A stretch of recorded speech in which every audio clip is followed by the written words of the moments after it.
Hello everybody, welcome to my second crafting diary.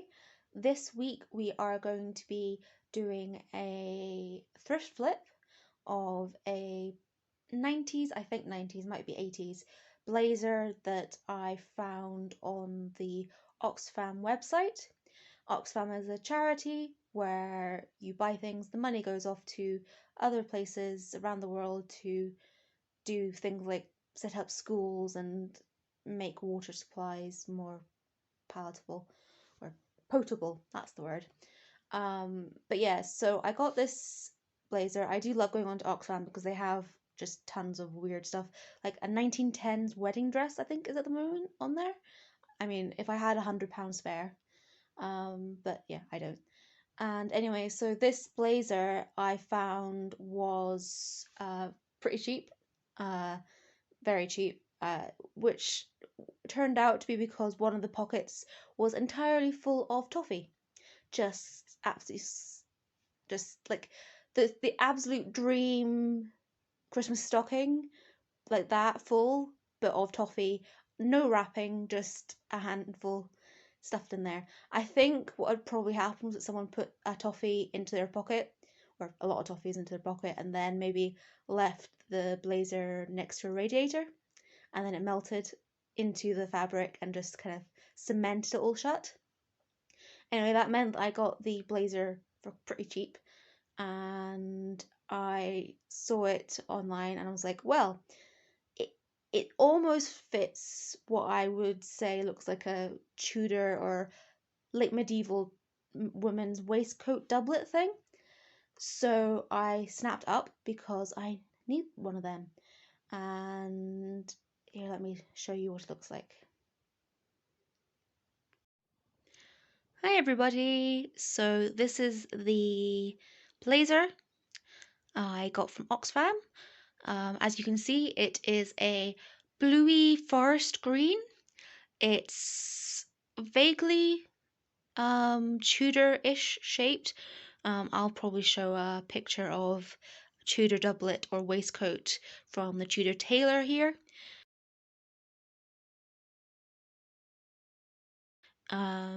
It's an excellent book. Love it to pieces. Have tried to make said doublet. Ended up with lots of fabric that didn't end up going into my wardrobe, but instead will be used to make gores and maybe cuffs for this jacket. The Tudor style is very well, it's got a lot of hip flare. This is a 90s blazer, I think, and it has, is it possible to have negative hip flare? Like it doesn't even close when I wear it or when I put it on my much squishier dress form. So I think, yeah, hip gores are going to have to do a lot of work on this piece. But it should look pretty good because, like you can probably see, the green is pretty darn similar. It's also a similar, well, at the very least, a wool blend. It's definitely not pure wool. It doesn't feel like it. It doesn't look like it. I'm hoping that when I go to LARP, people will be forgiving because, well, LARP costume is aspirational and we can't all turn up with a perfect Tudor doublet, but this should at least look a bit like it's supposed to. So one of the things I am definitely going to be working on is, well, I'm just going to lop off these buttons because they're plastic. They feel just like there's just, it's kind of plastic that gets used in really cheap toys, and like it looks like metal from a distance, but not when it's close up, and it doesn't really feel very nice. And I'm not a big fan of the anchor picture on it, emblem. So it'll be a good idea, I think, just to chop these off. There's some on the front and on the cuffs, so I'll get rid of them and replace them with some of my more historical looking ones. I have a couple different choices. One set are just, circles with metal cross in the middle for tying them on. Very historical, very plain and boring. Also, they're in a kind of silvery grey metal, and well, definitely not silver, pewter, I think. Um, and that's all well and good, but I don't think it would go with this. It doesn't go with the color tone, I think, of this outfit that's going to be once I've got the green jacket done. So I've got some bronze buttons that are made to look like little balls of wool. I'll show you a picture here. And the character I'm playing is a wool farmer, or at least she's a sheep farmer who specializes in breeding quality sheep for wool production. So that works thematically really well. Yeah. Don't know how to end this. Gonna end it anyway. See you in a second.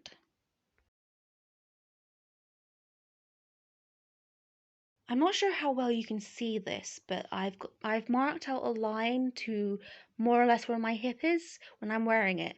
So that's where I need to go up with the gores, which is past a fair bit of the jacket really. But if I can do that, then it'll not only make it fit, but hip gores are very well, they were used a lot for Tudor doublets. So that should make it look a lot more traditional, or at least not traditional, but historically accurate, adequate, maybe. Definitely not accurate, not with the amount of plastic that's in this wool. But yeah, that should work, I think. Here is the aforementioned previously toffee filled pocket. I managed to fix it pretty well by just dunking the corner of this jacket with the pocket into a sink for a couple of days. The toffee dissolved, and despite the very large dry clean only um, label on the inside, it didn't seem to affect the jacket very much. I think basically it's not so much a dry clean only as a cold wash only, which, yeah, that's fine. I can dab at it with things and stick it in a sink to untoffeeify it. Gosh, that's not a word. This is obviously the back of the jacket. My plan for that is to do another gore up the middle seam, just here to, make room for my butt. And then one of the things I'm going to do for decoration is that at the LARP I'm going to, one of the hearth magics, or like traditional home protective magics, are the use of little straw puppets, or like they're kind of like voodoo dolls, but not voodoo dolls. They're the same kind of, this represents a person, so that is magically tying them together kind of idea, but they're not voodoo dolls. But yeah, so they're called puppets, which is why it always surprises and makes me laugh when people think puppet is a cute nickname, because it's like, hello, dear Yorkshire voodoo doll, how lovely to see you.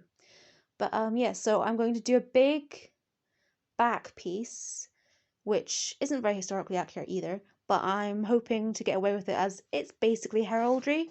It's also kind of hearth magic-y. Uh, so she's a mage priest lady, so as well as a wool farmer. So that should all tie in with her character. But yeah, I like making outfits that don't just like reflect what the character like, oh, it's sturdy. The character needs sturdy practical clothes, but also, what would they do to jazz up a bit, especially for events like what I'm going to, which is going to be like the big calendar. The big event in the calendar for this character. So obviously she's going to dress up and wear her best, even if it's still very sturdy, practical gear. So yeah, lots of embroidery to come for this jacket. Might also add a bit of a round collar at the back because that's very Tudor. But I don't know. We one of the things I was told about this LARP setting is that they don't have collars, and that everyone who wears jackets just whips them off. And in fact, that was one of the things that attracted me to this jacket. But now I've been looking at Tudor waistcoats for ladies and going, ooh, that one's got a little collar, I quite like that. But no, I'll just keep it simple. Well, as simple as it can be when you're going to stick a giant embroidery in the back of a coat, I suppose. Anyway, that's this done. See you in a bit.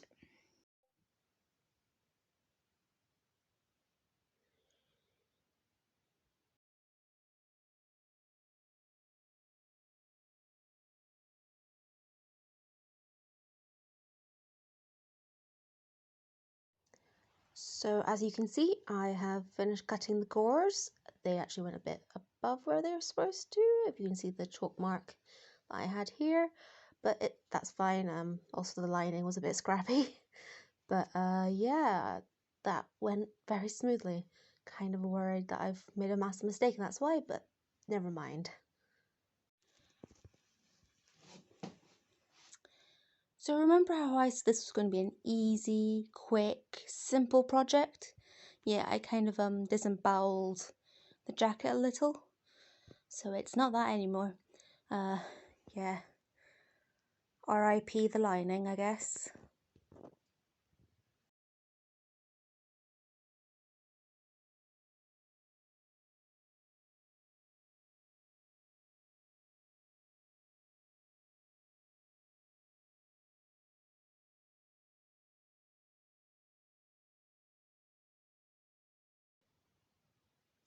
Hello everybody! So this is the finished garment.